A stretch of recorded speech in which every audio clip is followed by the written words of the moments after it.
Hello, నమస్తే. నేను మీ ప్రవళిక. నా ఛానల్ని ఎవరైనా కొత్తగా చూస్తున్న వాళ్ళు ఉంటే సబ్స్క్రైబ్ చేసుకోండి. ఈరోజు వీడియో ఏంటంటే మా నిజామాబాద్లో సుభాష్ నగర్లో ఉన్న రామాలయం. ఈ రామాలయంలో ధనుర్మాసం సందర్భంగా ఈ 15 రోజులు ఎంత అద్భుతంగా ప్రవచనాలు కానీ, పూజలు కానీ, హారతులు కానీ చాలా అద్భుతం. అసలు ఈ గుడిలో ఉన్న ప్రశాంతత ఎక్కడా ఉండదనుకుంటా నాకు తెలిసి. ఈరోజైతే దీపోత్సవం జరిగింది. కంటిన్యూగా ఈ 3 days అంగరంగ వైభవంగా పూజలు అయితే జరుగుతాయి. ఎవరైనా కొత్తగా చూస్తున్న వాళ్ళు ఉంటే ఖచ్చితంగా టెంపుల్కి వెళ్ళి మీకు ఎలా అనిపించిందో కామెంట్ చేసి చెప్పండి. జై శ్రీరామ్ అని. ఇక ఈరోజు ధనుర్మాసం స్పెషల్ కాబట్టి రేపటి నుంచి 3 రోజులు కంటిన్యూగా గుడిలో దీపోత్సవాలు, ప్రవచనాలు, అలంకరణలు అద్భుతంగా అంగరంగ వైభవంగా మన కళ్యాణం రాములవారి కళ్యాణం కానీ, రేపు ఉత్తర ద్వార దర్శనం కానీ, ముక్కోటి ఏకాదశి రోజు విష్ణుమూర్తిని దర్శించుకోవడానికి 3,000,000 దేవతలు ఉత్తర ద్వారం నుంచి వస్తారని ఎంత గట్టిగా నమ్ముతామో మనము, అంత అద్భుతంగా ఇక్కడ జరుగుతుంది. కాబట్టి కొత్తగా ఎవరైనా మా రామాలయాన్ని సందర్శించలేని వారు ఇప్పుడు సందర్శించి మీకు ఎలా అనిపించిందో కామెంట్ చేసి చెప్పండి. ఈరోజైతే గుడిలో దీపాల అలంకరణ ఎంత అద్భుతమో రోజు చూస్తాము, కానీ ఈరోజు స్పెషల్ అన్నట్టు. గోదాదేవి కళ్యాణం వరకు ఇంతే అద్భుతంగా ఇక్కడ జరుగుతాయి.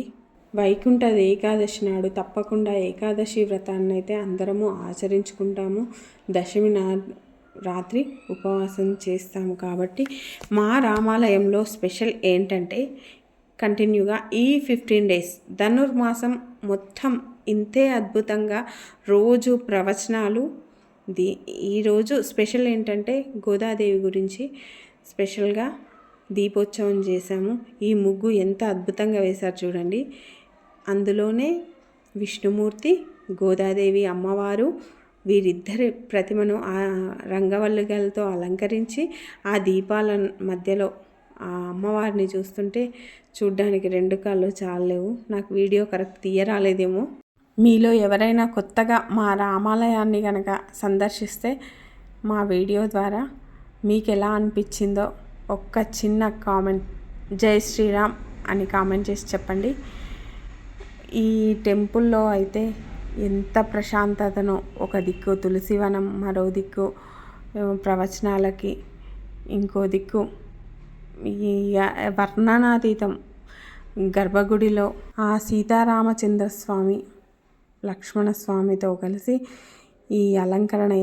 అయితే పద్మపురాణం ప్రకారం విష్ణువు నుండి ఉద్భవించిన శక్తి ముర అనే రాక్షసుడిని సంహరించిన రోజే ఈ వైకుంఠ ఏకాదశి.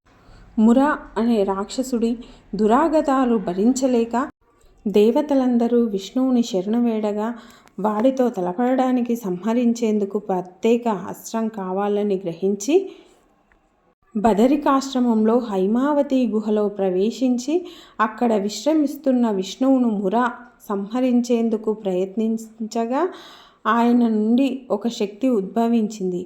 తన కంటి చూపుతో మురను కాల్చివేసింది. అప్పుడు విష్ణువు సంతసించి ఆమెను ఏకాదశి అనే పేరు వరం కోరుకోమని చెప్పాడు.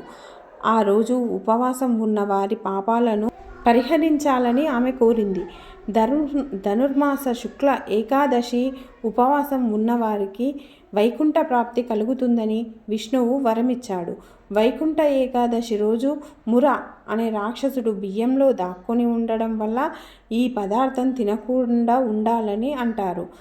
ఈ రోజు ఉపవాసం ఉంటే మిగతా 23 ఏకాదశిలో ఉపవాసం ఉన్నట్టే అని విష్ణు పురాణం చెబుతుంది. ముర అంటే తామస, రాజసిక గుణాలు హరిషడ్వర్గాలకు ప్రతీక. వీటిని ఉపవాస జలాలుగా ద్వారా జయిస్తే సత్వగుణం లభించి తద్వారా ముక్తి మార్గం ఏర్పడుతుంది. వరి అన్నంలో ముర నివసిస్తూ ఉంటాడు కాబట్టి మనకి మందబుద్ధిని ఇస్తుంది, జాగ్రత్తకు దెబ్బతీస్తుంది అని అంతరార్థం. ఏకాదశి నాడు ఉపవాసం ఉండి ద్వాదశి నాడు అన్నదానం చేస్తే ఒక రోజు భోజనం చేయక తర్వాతి రోజు చేయడం వల్ల జిహ్వకు భోజనం రుచి తెలుస్తుంది. అయితే మా రామాలయంలో మాత్రం అంగరంగ వైభవంగా అలంకరించి రామాలయ వేడుకలు ఇలా జరుపుకుంటాం. ఒకవేళ మీరు కనుక రామాలయాన్ని దర్శిస్తే జై శ్రీరామ్ అని కామెంట్ చేసి మా రామాలయం ఎలా ఉందో చెప్పండి. నా వీడియో నచ్చితే ఒక్క లైక్ ఇవ్వండి. కొత్తగా చూస్తే సబ్స్క్రైబ్ చేసుకోండి.